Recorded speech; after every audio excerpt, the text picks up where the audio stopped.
Hello दोस्तों, मैं हूं डॉक्टर कुणाल। आज के इस बेहतरीन सेशन में हम बात करेंगे law of independent assortment and chromosomal theory of inheritance. Yes, main focus तो क्रोमोसोमल थ्योरी पे है क्योंकि यहाँ पे कुछ बच्चों को प्रॉब्लम हो जाता है, सभी कंफ्यूजन हो जाएंगे दूर। Let's jump into the details. Yes, so ये है अपना डाइहाइब्रिड क्रॉस। डाइहाइब्रिड क्रॉस मतलब क्या है? क्रॉस करते वक्त मैं दो कैरेक्टर को कंसिडर कर रहा हूं। जैसे कि मैंने मोनोहाइब्रिड क्रॉस किया था, मैंने मतलब मेंडल साहब ने सबसे पहले मोनोहाइब्रिड क्रॉस किया जहां पे उन्होंने सिर्फ हाइट के बारे में बात की। यहाँ पे वो डाइहाइब्रिड क्रॉस कर रहे हैं, मतलब जब प्लांट्स के बीच में क्रॉस कर रहे हैं तो दो कैरेक्टर्स को कंसिडर कर रहे हैं। जैसे यहाँ पे कंसिडर किया जा रहा है पी के शेप को और पी के कलर को। ओके राइट, सो मैंने यहाँ पे दो कैरेक्टर ले लिए, शेप एंड कलर, तो ये हो गया डाइहाइब्रिड क्रॉस। क्या मतलब? हम एक टाइम पे इस क्रॉस को करते वक्त सिर्फ दो कैरेक्टर के बारे में बात करेंगे। मोनोहाइब्रिड में एक ही कैरेक्टर के बारे में बात की थी। ट्राइहाइब्रिड मतलब क्या? तीन कैरेक्टर के बारे में बात करते हैं इस तरीके से। ओके, सो यहाँ पे देखो राउंड येलो सीड ली है सबसे पहले, राउंड एंड येलो दो कैरेक्टर आ गए। ओके, क्लियर है? Okay, so shape is a character, round it is a trait. सो यहाँ पे दो ट्रेट आ गए basically to be more specific. Okay, round yellow, that is capital R and y actually ये क्या होता है, ये येलो y डोमिनेंट है। दैट इज येलो डोमिनेंट इसलिए है कि येलो जीन इस तरीके से एंजाइम बनाता है जिसकी वजह से क्लोरोफिल डिस्ट्रॉय हो जाता है और उसको येलो कलर आ जाता है। वो आपको जानने की जरूरत नहीं है, लेकिन इतना याद रखना कि यहाँ पे येलो कलर डोमिनेंट है। पी का येलो कलर डोमिनेंट ट्रेट है। Okay, so round yellow and wrinkle green दो ले लिए। सो ये रहे डोमिनेंट ट्रेट, ये रहे रिसेसिव ट्रेट। अब हमने कर दिया इनका क्रॉस। ओके राइट, सो यहां पे मिल गया राउंड येलो। यहां पे क्या मिल गया? Round yellow. Very very important point, ये रहा हाइब्रिड। ये हो गया अपना हाइब्रिड जिसके पास राउंड भी है येलो भी है। और can you see here? Okay, very very important point. So it is a heterozygous for both the traits. Very very important point. Capital R capital Y small Y. अब जब इसका अपन selfing करते हैं तो क्या होगा? यहाँ पे गमेट फॉर्मेशन होगा। गमेट फॉर्मेशन किस तरीके से होगा? Capital R capital Y small Y. अब यहाँ पे एक गमेट तो ऐसे बनेगा, कैपिटल आर वाई कहा गया। ये देखो, ये पहला गमेट बन गया। फिर दूसरा गमेट बनेगा कैपिटल आर स्मॉल वाई। ये देखो, कैपिटल आर स्मॉल वाई, ये गमेट बन गया। फिर तीसरा बनेगा small R capital Y, small R capital Y, और चौथा बनेगा स्मॉल आर स्मॉल वाई। ये देखो, यहाँ पे हमने इस तरीके से गमेट लिख लिए। पुणे स्क्वायर आपको आता है। फिर यहाँ पे ये जो गमेट है यहाँ पे आके मिल रहे हैं और हमें मिल जाता है 9:3:3:1 का रेशो, जिसमें 9 जो है ये है राउंड येलो। तीन जो मुझे मेरे पास जो मुझे मिल रहे हैं ये है round green. Okay, very very important, round green. Okay, round green नहीं, ये है राउंड ग्रीन। और बचे हुए तीन मुझे मिल रहे हैं yellow. Okay, wrinkled yellow, wrinkled yellow, wrinkled yellow, wrinkled yellow, और एक ही मुझे मिल रहा है रिंकल्ड ग्रीन। दैट इज 9:3:3:1 का 1 का रेशो हमें मिलता है। तो यहां तक तो बात बिल्कुल सही है। तो हमें यहाँ पे एक लॉ हम यहाँ पे समझने की कोशिश करते हैं। यहाँ पे कुछ चीज फॉलो हुई है जिसे हम कहते हैं जिसे हम कहते हैं लॉ ऑफ इंडिपेंडेंट असॉर्टमेंट। यहाँ पे क्या कहता है law of independent assortment? When the two pairs of traits are combined in hybrid. यहाँ पे ट्रेड्स के दो पेयर यहाँ पे कंबाइन हो रहे हैं, एक राउंड एंड येलो, ये ट्रेड है यहाँ पे कंबाइन हो चुके हाइब्रिड में। वेरी वेरी इंपॉर्टेंट, ध्यान से सुनना। यहाँ पे दो ट्रेड कंबाइन हो चुके हैं। Very very important point, yes हो चुके हैं राउंड येलो, मैंने इसे कहा hybrid. Very very important point, the law states that when the two pairs of a trait are combined in hybrid, segregation of one pair of a character. अब इसका जो segregation है that is round, okay, that is capital R small R का। इसका जो segregation है मतलब ये जो गमेट में जा रहा है it is independent of the other pair of a character. इसका ही मतलब क्या हो गया? इसका ही मतलब ये हो गया कि कैपिटल आर स्मॉल आर किस गमेट में जाएगा, इसमें जाएगा, इसमें जाएगा, इसमें जाएगा, इसमें जाएगा, उसका इस कैपिटल वाई स्मॉल वाई से कोई लेना देना नहीं है। ये दोनों इंडिपेंडेंट है। ये बात है, क्लियर है? This is called as law of independent assortment. एक बार फिर से मैं बात करता हूं, पढ़ लेता हूं। The law states that when the two pairs of a trade, यहां पे दो ट्रेड्स के पेयर है। ओके, एक राउंड है, एक येलो है। This is hybrid one. Yes, the law states that when two pairs of trait are combined in hybrid, यहाँ पे कंबाइन हो चुके हैं। अब ये क्या हो रहे हैं? The segregation of one pair of a character. इसका सेग्रीगेट होना मतलब इसका सेपरेट होना, कि भाई देखो यहाँ पे ये सेपरेट हो रहा है, मतलब कैपिटल आर और स्मॉल आर ये भाई सेपरेट हो रहे हैं, ये किस तरीके से कहां पे जाएंगे, इसका दूसरे पेयर से कोई लेना देना नहीं है। इसलिए क्या होता है कि राउंड जो है, ये राउंड ये नहीं कह रहा है, ध्यान से सुनो, ये राउंड ये नहीं कह रहा है इस नेक्स्ट जनरेशन में कि यार मैं येलो के साथ ही रहूंगा। राउंड जो है ये देखो ग्रीन के साथ भी आ गया है। ओके, वैसे ही यहां पे ये बात नहीं हो रही है कि जो रिंकल्ड है स्मॉल आर, ये नहीं कह रहा है कि यार मैं पर्टिकुलर किसी के साथ, कोई किसी के साथ भी जा सकता है। इसलिए यहां पे मेरा हाइब्रिड था राउंड येलो, ये मेरी राउंड येलो सीड थी बेटा, बहुत इंपॉर्टेंट पॉइंट है। ये राउंड येलो थी, लेकिन नेक्स्ट जनरेशन में मुझे जो मिल रहा है सिर्फ राउंड येलो नहीं मिला, मुझे मिला round green, wrinkle yellow, wrinkle green. Okay, so ये है law of independent assortment, this is called as law of independent assortment. Independently assort हो रहे हैं, सेपरेट हो रहे हैं। ओके, क्लियर है, यहाँ पे अलील्स बिल्कुल सेपरेट हो रहे हैं, independent of each other. Law of segregation of allele वो अलग था। देखो एक बार एक अलग तरीके से समझाता हूं मैं आपको। ओके राइट, सो यहाँ पे देखो मैंने एक क्रोमोसोम, अरे यार इसको कलर अपन अलग ले लेते हैं। यस, एक क्रोमोसोम लिया, ये दूसरा लिया। ओके, अब यहाँ पे तीसरा क्रोमोसोम, चौथा chromosome. Okay right, homologous pair होगी। अब देखो होता क्या है यहाँ पे, मान लो यहाँ पे कैपिटल टी है और मान लो यहाँ पे स्मॉल टी है, मान लो यहाँ पे कैपिटल आर है, यहाँ पे स्मॉल आर है। Okay, law of segregation of allele क्या कहता है कि जब गमेट बनते हैं तो गमेट में दो अलील में से कोई एक ही अलील जाता है, ये है law of segregation of allele. Okay, law of independent assortment मतलब क्या, लॉ ऑफ इंडिपेंडेंट असॉर्टमेंट मतलब क्या कि यहां पे टी गया तो हो सकता है यहां पे आर आ जाए या स्मॉल आर आ जाए, उसका टी से कोई लेना देना नहीं है। This is law of independent assortment. Okay, मतलब एक जो ट्रेट है दूसरे ट्रेट से बिल्कुल अलग, दूसरे ट्रेट से इंडिपेंडेंटली असॉर्ट हो रहा है, सेपरेट हो रहा है। This is law of independent assortment. ये एक गमेट में जाना, दूसरा ये अलग गमेट में जाना, ये है law of segregation of allele. Okay भाई, ये इसके साथ कोई इंटरफियर नहीं कर रहा है, इसके साथ ये कोई इंटरफियर नहीं कर रहा है। This is law of independently assort हो रहे हैं, सेपरेट हो रहे हैं। This is law of independent assortment. अगर मुझे law of independent assortment study करना है तो मुझे डायहाइब्रिड क्रॉस लेना पड़ेगा, मुझे उस दो कैरेक्टर्स को कंसीडर करना पड़ेगा ना, तभी तो मैं लॉ ऑफ इंडिपेंडेंट असॉर्टमेंट की बात कर रहा हूं। मैं यहाँ पे बात कर रहा हूं कि एक कैरेक्टर दूसरे कैरेक्टर के साथ किस तरीके से बिहेव कर रहा है, किस तरीके से उनका principles of inheritance and variation chapter का नाम है, किस तरीके से एक जनरेशन से दूसरे जनरेशन में इंफॉर्मेशन पास हो रही है। तो मेंडे साहब स्टडी कर रहे हैं कि भाई एक कैरेक्टर दूसरे कैरेक्टर के साथ किस तरीके से इंटरफियर कर रहा है, तो कोई इंटरफियर नहीं कर रहा, ये उन्होंने हमें बताया लॉ ऑफ इंडिपेंडेंट असॉर्टमेंट के द्वारा। क्लियर है? Okay, so very very important point, ये चीज अपनी क्लियर हो गई। अब हम आगे बढ़े तो आपको ये समझ में आ गया भाई, आपको एक यहाँ पे बहुत इंपॉर्टेंट बात समझ में आ गई। कौन सी? ये आपने हाइब्रिड तो यहाँ पे मिल गया आपको राउंड येलो, लेकिन जैसे ही आप नेक्स्ट जनरेशन में ये गए लेके तो इसके कैरेक्टर्स यहाँ पे सेपरेट हो जाते हैं। नेक्स्ट जनरेशन में सिर्फ राउंड येलो नहीं मिलता है, राउंड ग्रीन मिलेगा, रिंकल येलो मिलेगा, रिंकल ग्रीन मिलेगा, इस तरीके से। ओके, क्लियर है? ओके, अब हम आगे बढ़ते हैं और इसी को लॉ ऑफ इंडिपेंडेंट असॉर्टमेंट को और स्टडी कर लेते हैं और अच्छे से मैं दिखा देता हूँ यही चीज। तो यहाँ पे ये जर्म सेल है, ये रहा एक सेल, ये रहा दूसरा सेल। जर्म सेल तो बिल्कुल आइडेंटिकल है एक दूसरे के जैसे, कोई उसमें प्रॉब्लम नहीं है। अब ये जो सेल है under this cell is undergoing meiosis. तो होता क्या है देखो। ओके, सो यहाँ पे क्लियर है, ये क्रोमोसोम यहाँ पे सबसे पहले डुप्लीकेशन होगा। कहाँ पे होगा? एस फेज में डीएनए डुप्लीकेट होता है। ये देखो एस फेज में डीएनए डुप्लीकेट हो गया, इसी के जैसा यहाँ पे डीएनए बन जाता है एस फेज में। इसलिए यहाँ पे ए कैपिटल ए है तो यहाँ पे भी स्मॉल कैपिटल ए ही आएगा, स्मॉल ए नहीं आएगा। बिल्कुल सही बात है। फिर क्या होता है, फिर यहाँ पे ये कौन सी फेज है? लगाओ दिमाग, ये फेज आ गई जाइगोटीन, जहां पे पेयरिंग ऑफ क्रोमोसोम हो रहा है। जहां पे देखो पेयरिंग ऑफ क्रोमोसोम हो चुका है।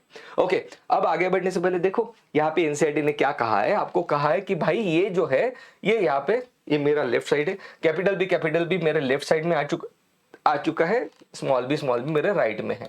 जबकि इस सेल में देखो, ये सेल जब अंडरगोइंग मियोसिस हो रहा है, जब मियोसिस के लिए प्रिपेयर कर रहा है खुद को, तो यहाँ पे स्मॉल बी ये लेफ्ट में है, यहाँ पे स्मॉल बी राइट में है। ओके, सो पेयर कैसे हो गए होमोलोगस क्रोमोसोम, उसके अकॉर्डिंगली इनका असॉर्टमेंट होता है। ये भी एनसीईआरटी ने दिया है, वो मैं आपके यहाँ पे आपको दिखा रहा हूं कि विच साइड की डैड्स, ये सब आपके डैड और मॉम से आए हैं, एक पेयर आपके मॉम से आई, एक पेयर आपके डैड से आई, फिर डैड का क्रोमोसोम मॉम का क्रोमोसोम किस साइड में जाता है भाई, वो रैंडम है। ये इधर पेयरिंग, ये इधर भी हो सकता है, इधर भी हो सकता है, इससे बहुत कुछ डिपेंड है। देखो कैसे यहाँ पे ये कौन सी फेज आ गई, सब लोग अराउंड द मेटाफेसियल फेज अलाइन हो रहे हैं, this is a metaphase. Okay, फिर क्या होता है, यहाँ पे क्रोमोसोम सेपरेट होते हैं, कौन सी फेज है, एनाफेज 1। ओके, फिर क्या होता है, क्रोमेटिड सेपरेट होते हैं, कौन सी फेज है, एनाफेज 2। ओके, फिर क्या होता है, फिर टीलोफेज होगा, यहाँ पे बिल्कुल सेल मेम्ब्रेन बन जाएगी, गमेट बन जाएंगे। तो यहाँ पे गमेट किस तरीके से बना पता है, यहाँ पे देखो आप, यहाँ पे कैपिटल ए कैपिटल बी, यहाँ पे capital A small B. Okay, so यहाँ पे गमेट्स में जो जीन्स गए, जो अलील्स अपने गए, वो अलग अलग अलील का कॉम्बिनेशन यहाँ पे आ गया, वही तो खास बात है। तो टॉल और राउंड, अगर मैंने इसे कहा कैपिटल, यहाँ पे ए को मैंने लिख दिया टॉल और यहाँ पे मैंने कैपिटल बी को लिख दिया राउंड या रिंकल। ओके, मतलब ये दोनों अलग अलग क्या है, इंडिपेंडेंट ऑफ ईच अदर, दोनों सिग्रीगेट हो रहे हैं। तो ये इसके साथ इंटरफियर नहीं कर रहा है कि ये कहा जाएगा, यही तो लॉ ऑफ इंडिपेंडेंट असॉर्टमेंट है। कोई बिल्कुल भी यहाँ पे इंटरफियर नहीं कर रहा कि कौन कहां पे जाएगा। Very very important point. Tall and round segregate independently, मतलब दो अलग अलग कैरियर एक दूसरे से इंडिपेंडेंट सिग्रीगेट होते हैं। यहाँ पे कैपिटल ए कैपिटल बी के साथ या स्मॉल बी के साथ बिल्कुल भी इंटरफेयर नहीं कर रहा कि वो कहां पे जाएगा, उसको कोई लेना देना नहीं है। आपने देखा, बिल्कुल सही बात है। सो सटर एंड बोरे आर्ग्यूड दैट द पेयरिंग, आपको दिखा है कि पेयर किस तरीके से हो रहा है, कौन से साइड में कौन जा रहा है, pairing and then the separation, अभी हमने एनाफेज में सेपरेट होते हुए दिखाया है। Pairing and separation of a chromosome would lead to the segregation of a pair of a factor. Chromosome separate होते हैं और तभी के तभी क्या हो रहा है, फैक्टर भी सेपरेट हो रहे हैं। तो यहां पे क्या बात हुई, देखो सटन एंड बोरे ने स्टडी किया कि क्रोमोसोम सेपरेट होते हैं ड्यूरिंग गमेट फॉर्मेशन, और मेंडल साहब ने हमें बात की थी कि अलील्स भी सेपरेट होते हैं लॉ ऑफ इंडिपेंडेंट असॉर्टमेंट के द्वारा। तो यहाँ पे सटन एंड बोरे ने हमें बताया कि भाई इसका ही मतलब जो अलील है क्रोमोसोम के ऊपर लोकेटेड होंगे। बहुत इंपॉर्टेंट पॉइंट है। देखो देखो देखो, सटन एंड बोरे ने क्रोमोसोम किस तरीके से सेपरेट होते हैं ये स्टडी कर रहे थे। ओके, उन्होंने देखा कि यार क्रोमोसोम यार इस तरीके से सेपरेट हो रहे हैं, यार मेंडल के अलील भी तो फैक्टर बात की थी, मेंडल साहब ने उसको फैक्टर कहा था, यार मेंडल के फैक्टर भी तो इसी तरीके से सेपरेट होते हैं। ओके, इसी तरीके से सेपरेट होते हैं, इसका मतलब मेंडल के अलील, इसका मतलब मेंडल के अलील है, मेंडल के फैक्टर क्रोमोसोम के ऊपर लोकेटेड होंगे। Sutton united the knowledge of a chromosomal segregation which Mendelian principle with the Mendelian principle and call it as the chromosomal theory of inheritance. इसी को क्रोमोसोमल थ्योरी ऑफ इनहेरिटेंस कहा कि ये जो अलील है क्रोमोसोम के ऊपर लोकेटेड है। So this was the chromosomal theory of inheritance. समझ में आ गया आपको? Okay, right. अब हम आगे बढ़ते हैं भाई। ओके, यहाँ पे देखो एक कुछ टेबल दिया है एनसीईआरटी ने, उसके बारे में बात करते हैं। Genes they are occur in pair, chromosome they are also occur in pair, segregate at the time of gamete formation. Yes, chromosome they also segregate at the time of gamete formation and only one of each pair is transmitted to the gamete। बिल्कुल सही बात है। Okay, क्योंकि दो में से pair में से कोई एक ही गमेट में जाता है। ओके, मतलब एक गमेट में दोनों नहीं चले जाएंगे, एक ही जाएगा। Okay, independent pair segregate independent of each other.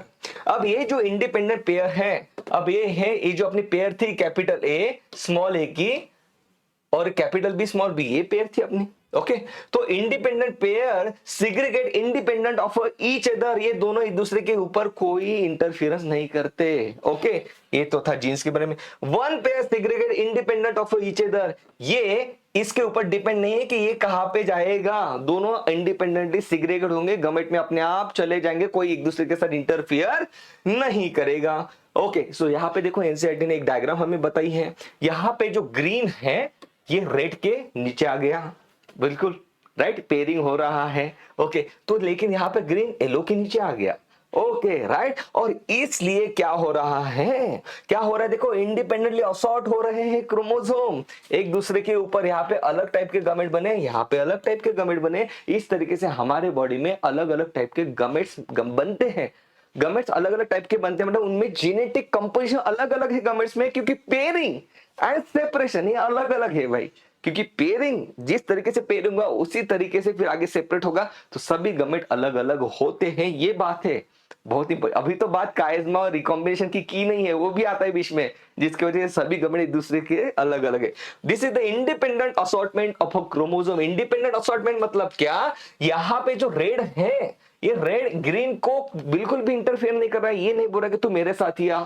Okay, ये रेड वाला इस रेड को ये नहीं बोल रहा कि तू मेरे साथी आ, नहीं, बिल्कुल इंडिपेंडेंट असॉर्टमेंट हो रहा है, जिसके वजह से अपना जो राउंड येलो था, वेरी वेरी इंपॉर्टेंट पॉइंट, जिसके वजह से अपनी जो F1 जनरेशन में राउंड येलो मिला था डायब्रिड क्रॉस में, ओके, फिर ये सेपरेट हो गए और हमें क्या मिला, राउंड ग्रीन मिला। ओके, नेक्स्ट जनरेशन में हमें 9:3:3:1 का रेशियो इसलिए मिला क्योंकि ये इसके इंडिपेंडेंटली सेपरेट हो गए, सिग्रीगेट हो गए। Law of independent assortment, very very important point. इसको मैं इस तरीके से भी समझा सकता हूं, मान लो किसी क्लास में 46 बच्चे हैं, दैट इज 46 क्रोमोसोम है, क्लास मतलब सेल है। यहाँ पे एक टीचर आते हैं, कहते हैं 23 का 2 ग्रुप बना दो। यहाँ पे बच्चे इस तरीके से 23 के 2 ग्रुप बना देते हैं। Okay, right, okay. फिर उसी क्लास में क्या होता है, मान लो दूसरे टीचर आते हैं, वो कहते हैं, अब दूसरे सेल की बात हो रही है, भाई 23 के 2 ग्रुप बना दो। ये देखो, इन्होंने 23 के 2 ग्रुप बना दिए। ओके, बाद में इनको सेपरेट किया जाएगा। ओके, तो यहाँ पे ये बात हुई कि ये नहीं कहेगा कि मुझे अंजलि के साथ ही जाना है, ये नहीं कहेगा कि भाई उसको दूसरे ग्रुप में डालो या इसको इस ग्रुप में डालो। ये है इंडिपेंडेंट असॉर्टमेंट, बिल्कुल कोई किसी भी ग्रुप में जाओ, कोई दूसरे के साथ इंटरफियर नहीं कर रहा है, इंडिपेंडेंटली असॉर्ट हो रहे हैं। क्लियर बात है। सो सेग्रीगेशन ये रहा इंडिपेंडेंट असॉर्ट में। कुछ डिपेंडेंट पेयर ऑफ जीन्स की भी हम बात करने वाले हैं, वो तो आने वाले सेशन में बात करेंगे। सो देखो, लॉ ऑफ इंडिपेंडेंट असॉर्ट में segregation of one pair of a character is independent to the segregation of another pair of a character. Segregation of one pair of a character, ये जो टी सेपरेट हो गया, okay, गमेट में जब जाएगा तब separate हो जाएगा। इट्स इंडिपेंडेंट ऑफ, मतलब ये जो कैपिटल आर स्मॉल आर है, इसको इससे कोई लेना देना नहीं है, इसको इससे कोई लेना देना नहीं है, इंडिपेंडेंटली सेग्रीगेट होते हैं। अगर लेना देना होता तो मुझे ये दिखता कि जब कोई प्लांट टॉल रहता है तो उसको राउंड सीढ़ी आएगी, ऐसा नहीं है, ऐसा नहीं है, क्योंकि इंडिपेंडेंटली असॉर्टमेंट यहाँ पे हो रहा है। अगर ऐसा नहीं होता, मैं कहता कि इसको फर्क पड़ता है, तो टॉल कहता भाई कैपिटल तू मेरे साथ ही आ। ओके, तब मैं कहता कि इंडिपेंडेंट असॉर्टमेंट नहीं है। लेकिन अभी इंडिपेंडेंट असॉर्टमेंट है, क्योंकि ऐसा प्लांट में नहीं होता जिस इंडिपेंडेंटली असॉर्ट होते हैं। ये हमें लॉ ऑफ इंडिपेंडेंट असॉर्टमेंट बता रहा है। हम इसे आसानी के लिए, हमारे समझने के लिए हम इसको ये भी कह सकते हैं कि law of independent assortment of a character, जहां पे एक कैरेक्टर दूसरे कैरेक्टर के इंडिपेंडेंटली सिग्रीगेट हो रहे हैं, असॉर्ट हो रहे हैं। Okay, to study the law of independent assortment of a character you have to carry dihybrid cross. ये जब मैं बात करता हूं इंडिपेंडेंट असॉर्टमेंट की, तब मुझे डायहाइब्रिड क्रॉस करना पड़ेगा, which is the very very important MCQ. Clear बात है। Okay, law of independent assortment की बात, लॉ ऑफ सेग्रीगेशन ऑफ अलील की बात, ये की गई है sexual reproduction of flowering plant में। उसी को भी हम जल्दी से समझ लेते हैं। ओके, क्योंकि हम कॉम्प्रिहेंसिव स्टडी कर रहे हैं। सो यहाँ पे किसान है जो चाहता है कि उसके पास वो टोमेटो की खेती करना चाहता है, टोमेटो की। ओके, वो चाहता है कि उसके टोमेटो का प्लांट जो टॉल हो और उसको यार मस्त मस्त राउंड, उसको मस्त मस्त रेड टोमेटो आ जाए, ये चाहता है वो। क्लियर बात है। वो चाहता है कि यार मुझे टोमेटो लगाने हैं मेरे खेत में, मेरा जो टोमेटो का प्लांट है वो टॉल होना चाहिए और उसको रेड कलर के टोमेटो आना चाहिए, ये चाहता है वो। ओके, तो ये करने के लिए वो क्या करता है, मार्केट में जाता है और मार्केट से ये टॉल रेड टोमेटो जिससे आएगा ऐसी सीड लेके आता है। तो उसके पास ये सीड अब आ चुकी है जो कि मार्केट से उसने परचेस कर दी। Capital T small T capital R small R, ये रहा अपना हाइब्रिड। अब आप कहोगे कि यार ये सीड इसको किसने दी, मैं कहूंगा कि कंपनी आती है, अलग अलग कंपनीज, वो कंपनी इस तरीके से सीड बनाती है। आप कहोगे कि ऐसी सीड कैसे क्या बन गई, ऐसी सीड इसलिए बन गई, आपको पता है कंट्रोल्ड कंडीशन में इन प्लांट्स का पॉलिनेशन करा के इस टाइप के सीड को जनरेट किया जाता है। मतलब ये जो कंपनी है इस तरीके से अलग अलग प्लॉट्स बनाती है और फिर क्या करती है, ये इंश्योर करेगी इनब्रीडिंग करके, बैगिंग करके, इमैस्कुलेशन करके कि भाई ये जो सीड इनको मिलेगी वो इस तरीके से बने कि ये जो जब इसको बोया जाएगा, जमीन में डाला जाएगा तो प्लांट टॉल हो और उसके रेड टोमेटो हो। क्लियर है? ओके, तो इस तरीके से ये क्या करता है, किसान जाता है मार्केट से, वो लेके आ जाता है सीड, वो लाया, उसने जमीन में डाली, उसको प्लांट आया, जिसके पास क्या था, वो प्लांट टॉल था और रेड टोमेटो थे। ओके, तो ये रहा F1 जनरेशन। क्लियर बात है? Tall plant with red tomato, बिल्कुल सही बात है। ओके, सो यहाँ पे tall plant with red tomato. Okay, ये रहा उसका जीनोटाइप, ये रहा उसका जीनोटाइप। क्लियर है? ओके, अब ये और इस दोनों सेम ही है बेटा। मैंने दो अलग अलग सेल में क्या क्या होता है वो बताने की कोशिश कर रहा हूँ कि लॉ ऑफ इंडिपेंडेंट असॉर्टमेंट, अभी हमने ग्रीन, अभी हमने देखा ना एक क्रोमोसोम, दो हमने डायग्राम निकाली थी, ये मैं इसकी बात कर रहा हूँ बेटा। ओके, तो यहाँ पे जो एंशिएंट डायग्राम निकाली है, किधर गया भाई, आजा ये। ओके, तो इसी तरीके से मैंने यहाँ पे अलग अलग पेयर में दिखाने की कोशिश कर रहा हूँ यहाँ पे भी। ओके, क्लियर बात है? ओके, अब देखो ये कब की बात है, मान लो 2022 की बात है। इसने आया, इसने खेत में वो बीज डाला, प्लांट जो है ये आ गया, plant tall with red tomato उस प्लांट को है। ओके, अब ये बड़ा खुश हो गया किसान, वो बड़ा खुश हो गया।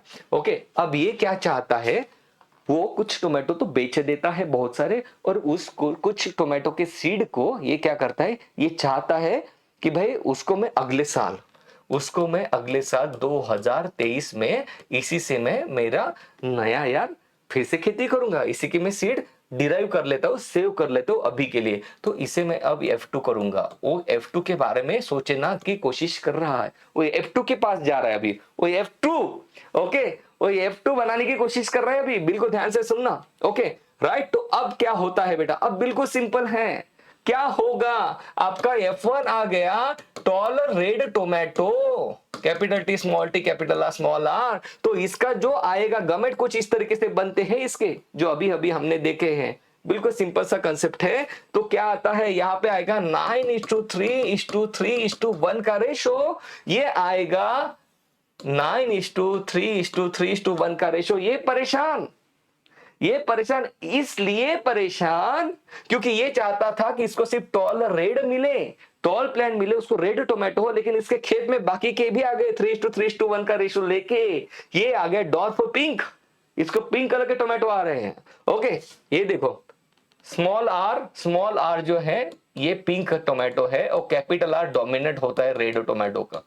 तो मैं यहां पे ये बता रहा हूं, because of law of independent assortment, because of segregation of allele, यहां पे जो हाइब्रिड था उस हाइब्रिड कैरेक्टर को F2 जनरेशन में ये मेंटेन नहीं कर पाया, जो कि सेक्सुअल रिप्रोडक्शन फ्लोरिंग प्लेट्स में दिया है। One of the problem with the hybrid आप ही के सिलेबस का है। Okay, from the sexual reproduction flowering plate, one of the problem with the hybrid में, ये अभी हमने हाइब्रिड लिया था, capital T small T capital small R, is that the hybrid seeds have to be produced every year.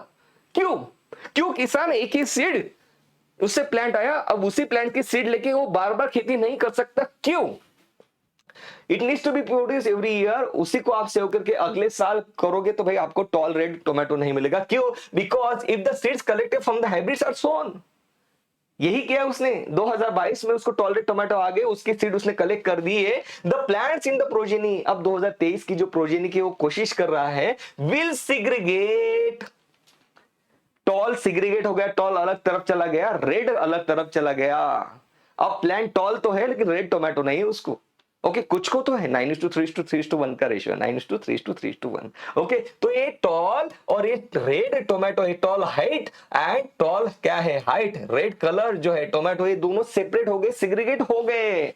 Okay, अगर यहाँ पे law of independent assortment नहीं होता तो टॉल कहता कि नहीं, तू जो रेड टोमेटो मेरे साथ ही आएगा, ऐसा नहीं है, इंडिपेंडेंट असॉर्टमेंट है। So in the progeny we segregate and do not maintain, hybrid character maintain नहीं होता, ये बात की जा रही है। इसके ऊपर एक सॉल्यूशन है जिसे हम क्या कहते हैं, एपोमिक्स, जिसके बारे में इस पर्टिकुलर चैप्टर में बात करेंगे। अभी तो मैंने ये बात की है, आपको दिखा दिया कि किस तरह का, और ये एमसीक्यू पूछा गया था सीबीएसई टर्म 1 2021 में। ओके, क्लियर है? ओके, तो आपको ये समझ में आ गया कि हाइब्रिड सीड को अगर आप नेक्स्ट जनरेशन में फिर से लगाने की कोशिश करोगे तो नहीं होगा, बेचारा फार्मर हर साल उसको जाना पड़ता है, सीड परचेस करने पड़ते हैं। ओके, उसको हर साल सीड परचेस करने पड़ते हैं। बायोटेक्नोलॉजी चैप्टर में हमें दिया है कि very often leads to the inclusion and multiplication of undesirable gene. अब ये जो किसान था उसको क्या मिल गया, कैपिटल मतलब tall plant with a pink tomato उसको मिल गए। पिंक क्यों मिल गया, मतलब लेस रेडिश टोमेटो इसलिए मिल गया क्योंकि अनडिजायरेबल जीन उसके पास आ गए, तो चाह रहा था कि उसके पास ना आए। तो आप यहाँ पे बायोटेक्नोलॉजी की भी हेल्प से ऐसे कुछ सीड ग्रो कर सकते हो ताकि भाई ये प्रॉब्लम सॉल्व हो जाए किसान का। ये बात बायोटेक्नोलॉजी में दी है। ओके, प्रिंसिपल ऑफ इनहेरिटेंस में हम बात करते हैं, थोड़ी मेंडल साहब की बात करते हैं। ये एमसीक्यू पूछा गया था। मेंडल साहब ने जिन फैक्टर्स की बात की थी, मेंडल ने कहा था कि जो फैक्टर्स हैं ये स्टेबल होते हैं and these are the discriminative. What do you mean by stable character? Stable character मतलब क्या कि यहां पे मैंने क्या किया था, देखो यहां पे मैंने सबसे पहले मोनोहाइब्रिड क्रॉस को याद करो, मैंने टॉल प्लांट लिया और मैंने यहां पे डॉर्फ प्लांट लिया। ये रहा कैपिटल टी, ये रहा स्मॉल टी ये, और यहां पे क्या हुआ कैपिटल टी स्मॉल टी, ये रहा मेरा F1। ओके, क्लियर है। फिर क्या किया, इसका ही मैंने सेल्फिंग किया, कैपिटल टी स्मॉल टी, बिल्कुल सही बात है। तो यहां पे कैपिटल टी आ गया, कैपिटल टी स्मॉल टी आ गया, स्मॉल टी कैपिटल टी आ गया, स्मॉल टी आ गया। तो यहां पे ये बात हो रही है कि ये जो अलील है स्टेबल है। ये देखो ये F1 जनरेशन से F2 जनरेशन में जा रहा है, ये जो फैक्टर से स्टेबल है, कोई भी डिस्टर्ब नहीं है। And these are the discrete unit, हर एक का अपना एक एग्जिस्टेंस है, कोई यहाँ पे ब्लेंडिंग नहीं होती है। सो ये एमसीक्यू पूछा था सीबीएसई टर्म 1 2021 में कि मेंडल साहब के जो फैक्टर से स्टेबल है, डिस्क्रीट यूनिट है, ऐसे उन्होंने हमें बताया था। Okay, alleles which do not blend with each other बिल्कुल स्टेबल है, डिस्क्रीट है, ब्लेंडिंग नहीं होते। एक स्मॉल ओके एक कैपिटल टी और एक स्मॉल टी मिला के कोई नया अलील नहीं बन जाता, यहाँ पे कोई नया अलील नहीं बना, ये अलील साथ में आ गए लेकिन अपना एक इंडिपेंडेंट एग्जिस्टेंस बनाए रखे हैं, इसलिए तो नेक्स्ट जनरेशन में सेपरेट हो जाते हैं। Very very important point. अब देखो, अब ये बात की गई कि ब्लेंडिंग की जो बात की थी, इन्होंने कहा मेंडल साहब ने कि ब्लेंडिंग नहीं होता है, which was not accepted by his contemporaries as an explanation to the apparently continuous variation seen in the nature. Okay, मतलब इस बात को लेके उनका बड़ा अपोज हुआ, लेकिन वो अपने बात को लेके कायम रहे। ओके, तो ये बात थी कि उन्होंने मैथमेटिक्स यूज किया, उन्होंने कोई फिजिकली दिखाया नहीं कि ये देखो ये अलील है, इसलिए मेंडल साहब के जो थ्योरी है उसको रिजेक्ट कर दिया गया इनिशियल स्टेट में। बाद में लोगों के आके जुड़ नहीं, हाँ मेंडल साहब सही थे, ये बात होगी। अब यहाँ पे देखो डीवरीज, कॉरेंस एंड शेमार्क ने मेंडल साहब के वर्क को फिर से रिट्रीव किया, लोगों के सामने रखा। उन्होंने 1863 तक अपना रिसर्च किया था, लेकिन जमाने के सामने कब आया, 1900 में। यहाँ पे सटन एंड बोहरी ने हमें बताया कि behaviour of the chromosome of was parallel to the behaviour of a gene. Sutton and Boveri ने कहा कि क्रोमोसोम है, वो क्रोमोसोम को स्टडी कर रहे थे, उन्होंने स्टडी किया कि क्रोमोसोम किस तरीके से सेपरेट होते हैं, किस तरीके से अलग अलग गमेट्स में जाते हैं। और उन्होंने मेंडल साहब के थ्योरी को जब पढ़ा, उनके लॉज को जब पढ़ा, तो उनको ये समझ में आया कि मेंडल के अलील भी तो कुछ इसी तरीके से अलग अलग गमेट्स में जा रहे हैं। मतलब मेंडल के अलील, मेंडल के फैक्टर ये क्रोमोसोम के ऊपर लोकेटेड हैं। ये बात उन्होंने कही, हमें दी क्रोमोसोमल थ्योरी ऑफ इनहेरिटेंस, कि ये बताती है क्रोमोसोमल थ्योरी ऑफ इनहेरिटेंस कि आपका जो अलील है, आपके जो फैक्टर्स है, जीन कुछ भी बोल दो उसे यार, वो क्रोमोसोम के ऊपर लोकेटेड है। तब तक नहीं पता था आपको। ओके, यस, ये भाई साहब यहाँ पे झगड़े क्यों चल रहे हैं, मेंडल और मॉर्गन का यहाँ पे झगड़ा चल रहा है। आने वाले नेक्स्ट सेशन में हम बात करेंगे यस लिंकेज एंड रिकॉम्बिनेशन की। वीडियो अगर अच्छा लगे तो वीडियो को लाइक, चैनल को सब्सक्राइब करना मत भूलना। Love you, take care, bye bye.